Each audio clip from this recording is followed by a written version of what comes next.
Numeric keypads, now they're a thing, aren't they? They're a thing often attached to keyboards, providing easy fingering of numbers, symbols and arrow keys, for those maniacs that still don't like the standard arrow keys. Back when we were messing around with Commodore 64s, ZX Spectrums and the like, we knew that any computer with a numeric keypad was a real computer.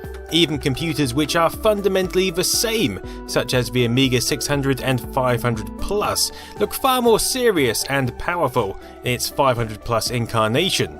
So you can understand my excitement browsing the web as I stumbled across this device which appeared to be a numeric keypad in a wrist device.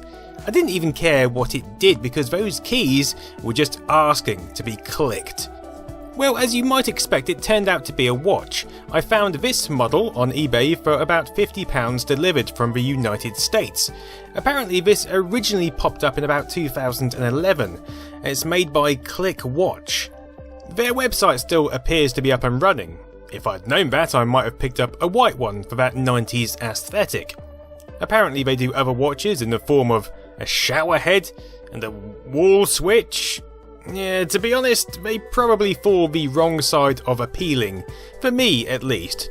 But anyway, your box is the standard cube affair. It says click on it in some kind of retro font.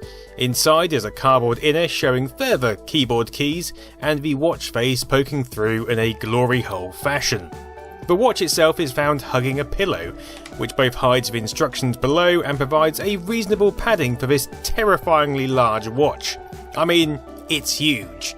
It would probably look a reasonable size on the arms of Andre the Giant, or those characters modelled after him in Final Fight. But on my wrists it will look like the legendary Rick Moranis wielding a proton pack. I'm here with you guys.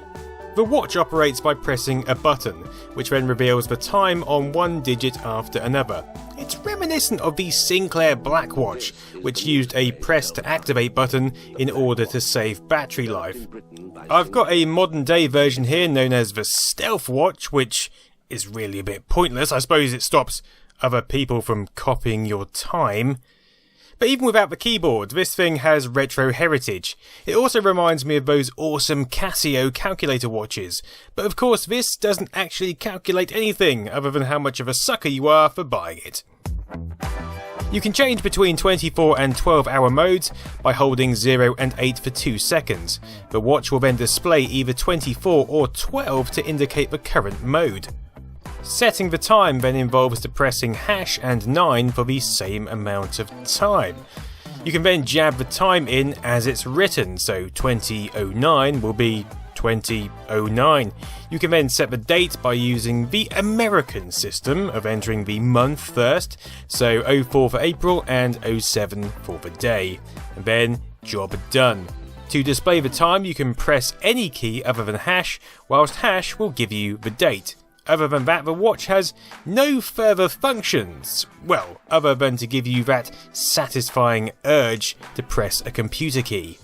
It's not as clicky as I'd hoped. There's no clicky mechanical switches here, I'm afraid, but it still feels warming and a little pleasing to have access to keys on demand, particularly when you're outside venturing in the scary real world and you just need the comfortable reassurance of a numeric keypad to guide you home.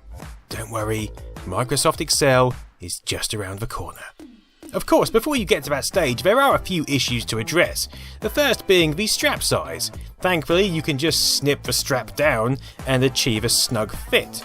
Of course, this means that should you wish to sell on the watch, anyone with larger wrists than you is in for a tough time. This limits your sale market to people of ever decreasing size. But why would you want to sell a numeric keypad in a watch, for heaven's sake? Well, one reason might be because this thing is so bulky, it's actually difficult to put it under your jumper. And when you do, all manner of buttons get depressed, both decreasing the battery life and meaning that this thing can lose its time programming actually quite easily. I managed to reset the time just walking home. Anyway, none of this is interesting compared to what lies within. 4 screws on the back and the entire watch practically disassembles by itself.